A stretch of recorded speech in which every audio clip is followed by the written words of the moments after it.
They just get better and better every week. Just thankful they'll be next year.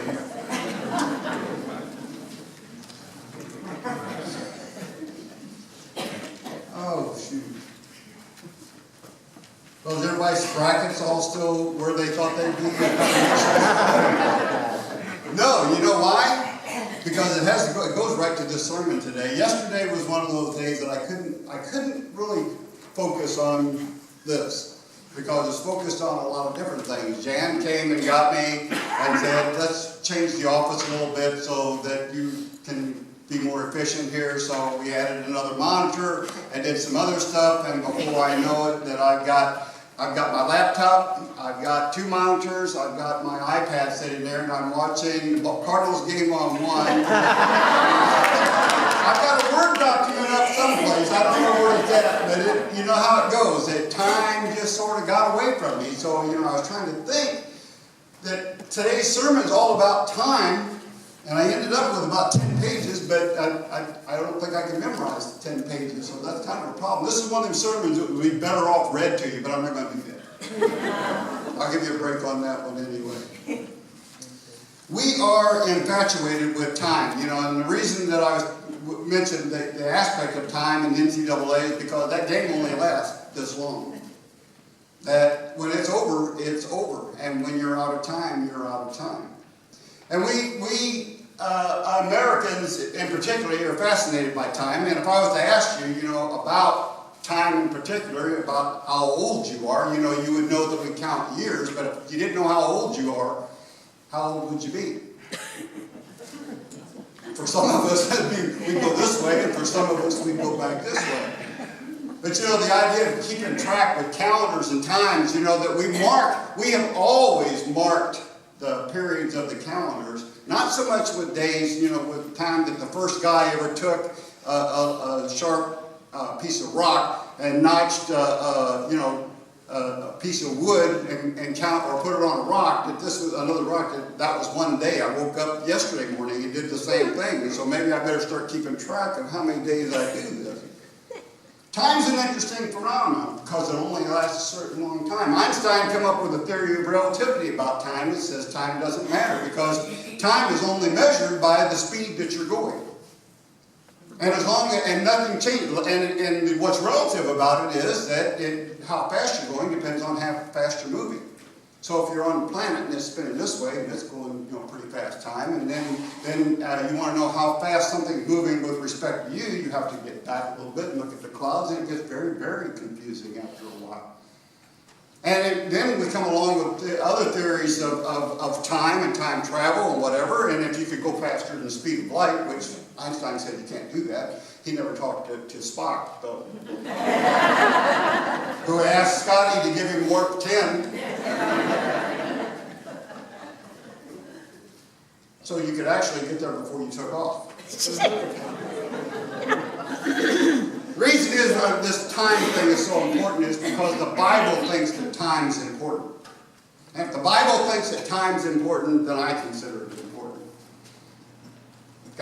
When God began to create at the very beginning of time, and we go all the way to Revelations, and now God says, see, I am about to make all things new. We get a different time. And in between this time, we've got this continuum of information that has flowed across the books of our Bible to where we are trying to understand where we fit between that and that. And then we have Jesus breaking in year 2,000 years ago. Jesus breaks in. And he's got something very special for us to do in a particular amount of time. And so we start thinking about our time and how we date our time and the finiteness of what we consider to be our time. There's a thing that I got fascinated with yesterday, because then I started thinking, what's the best illustration of a finite piece of time that marks the time when you've got to make a decision? And so I was thinking about buzzer beaters. Because the NCAA bracket, and I was thinking about those saving shots that saved the game right at the moment, the exact moment that the buzzer went off. And there was a couple of them yesterday. And so I wasted about 4 hours replaying all the NBA. It's not been a good week, see? Too much information is not good. But I did find something that I want to show you because this goes to my interest and what I like to do. So just check this video out for just a second. It only lasts about 57 seconds. Yeah.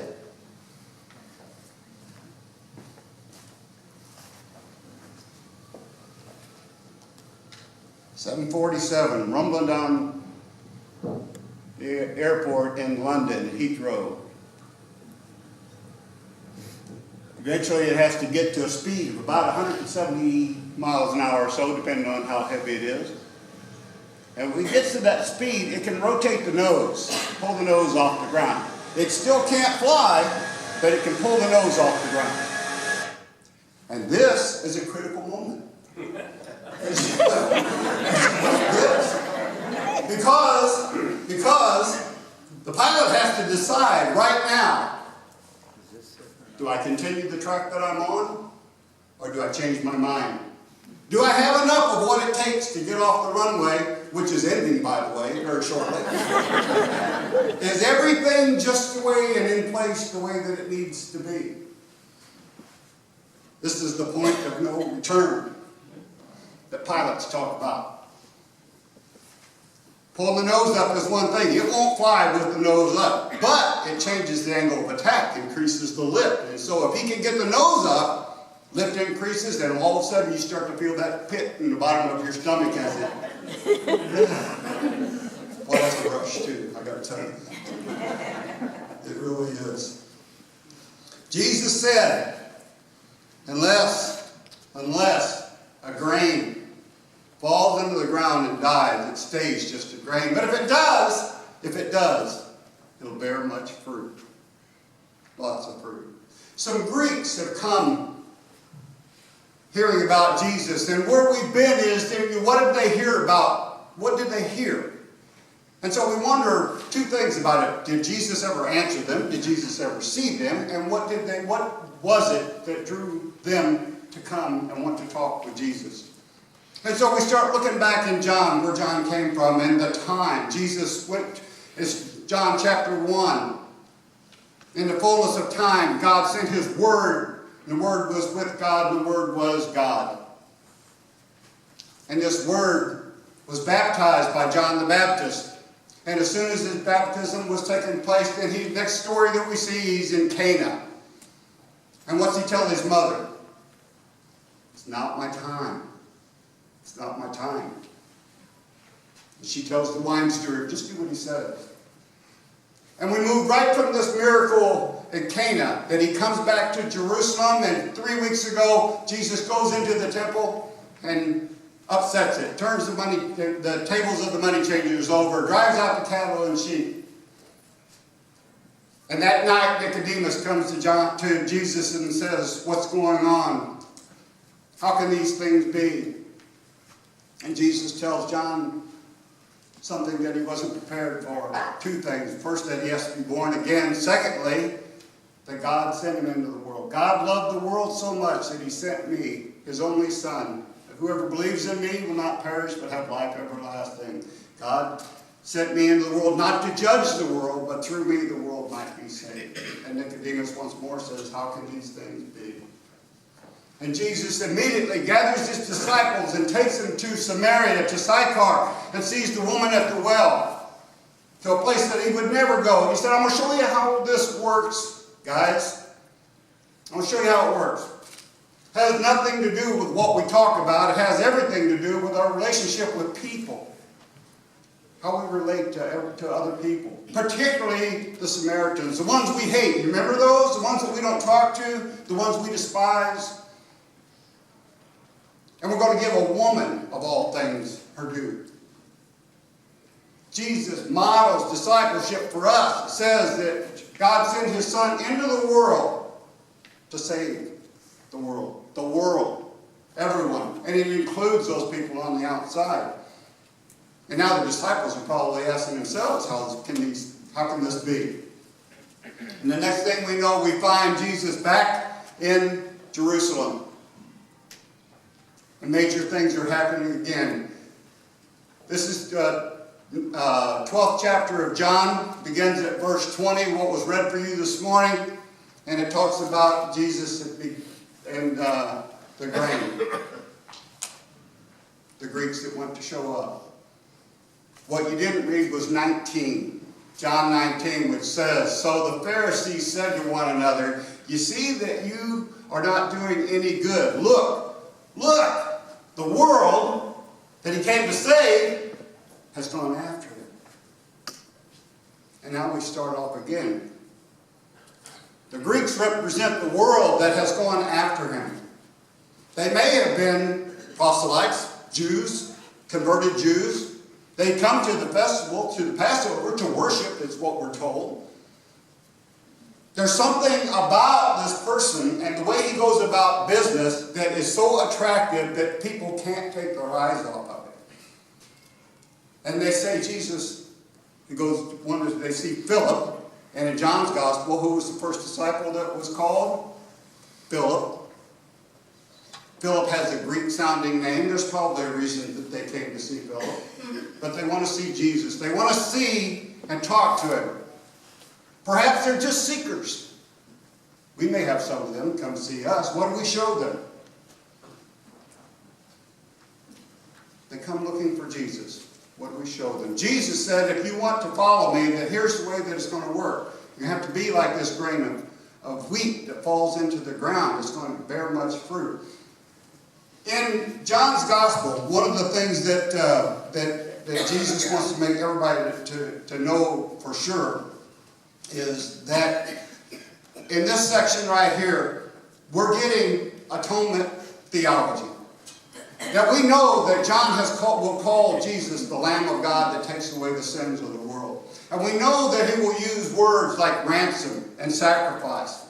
And those are ways that we understand what happened to Jesus on the cross. How was what happened on the cross? How did this atone for me? But John wants to teach us right here, right now, that there's another umbrella that this falls under. Because atonement for John in this section means reconciliation.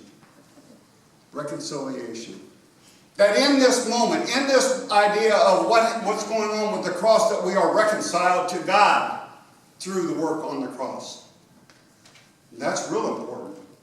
Because a lot of us don't understand sacramental theology all that great anyway. We don't understand what it means to be ransomed, to be lost, to be purchased, to be bought. But we do know what it's like to be reconciled to God. We know that very well. And Jesus is saying that in the process of what I'm doing, of laying down my life, of becoming this seed that goes into the ground, much fruit will come out of that. It will bear much fruit. So we're going to ask ourselves in the process of all this, of where we're at, what does this mean particularly for us? And this time factor that we're on. You know, most of us date our time by the events of our life. We know that in the year that I got married, that was the year great uncle so-and-so died. That was the year that so-and-so was born. That was the year, you fill in the blank. But we mark the periods in our life by the great events of our life. The big events in our life. Can you tell the date that you were reconciled? Is that a specific date? Is that that's one of the big things in your life? That's just a question. But it should be. It should be. If it's not, we ought to think about what it means for us to be a reconciled individual, because that's going to put the rest of your time, whether you're traveling at the speed of work, or if you're traveling at the speed of light, whether we're just walking down the sidewalk. That's going to put the rest of your life in perspective so that these other things that come into your life are not going to be the determining factor of who you are and where you're headed. But your reconciliation is going to be the big thing. So we look at this jet that was getting ready to take off, and it reaches a decision, and that's exactly what it's called, the decision speed. I don't have enough runway to stop unless I stop right now. Right now. And if I proceed, I don't have enough speed to take off yet, but I will have when I move up a little bit. It's a point of no return. And many people find themselves at this time where they don't know what it is that they're supposed to do. They feel this urging by God to come towards Him, that they're drawn in. Is this the time? And what happens if I do? Jesus is on track to save and reconcile the world. Jesus knows what time it is. Do we know what time it is? Do we know? So as we move on this continuum that we're on, this planet that's turning around and round, and we're moving through space and all that, and we can think about the wonders of all that another time. That's not it. It has to do with people that are coming to see us and the church, because in that instant also that we are reconciled to God, we are reconciled to each other, and we are reconciled to the community where we find ourselves. That God would have it that we would all be brothers and sisters wherever we find ourselves. That there would be no outsiders. That all might be saved through Him. So as we charge forward full throttle, what are we going to do? Where's this going to take us? How are we going to get enough speed to lift off? What will we do? Are we ready to throw on the skids? Not ready for that yet? Don't want to move that far that fast? We need to decide where we're at in the lift-off process. You know, once you fire the rockets like that, you can't undo them. So are we ready for that? Is this church, is this body of believers, are we ready to just launch, do something big, do something, reconcile the rest of the community to us, to God? We should. Jesus was saying, there's no turning back. There's no turning back. I'm not changing my mind. I came here for a purpose and a plan, and it's going to involve you and everyone sitting in here and the rest of this world and community and everybody in it. It's whether they come on. It's whether they come with me.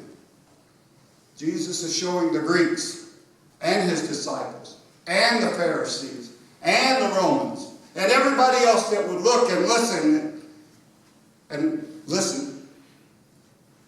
what His purpose was, what His plan is, and what it takes. No turning back. Let's put our hand upon that throttle for a moment. And just imagine that we're sitting behind the controls of that 747. What do you think? You ready to sing this song with me? Let's sing it together. Choir, help me out. I have decided to follow Jesus.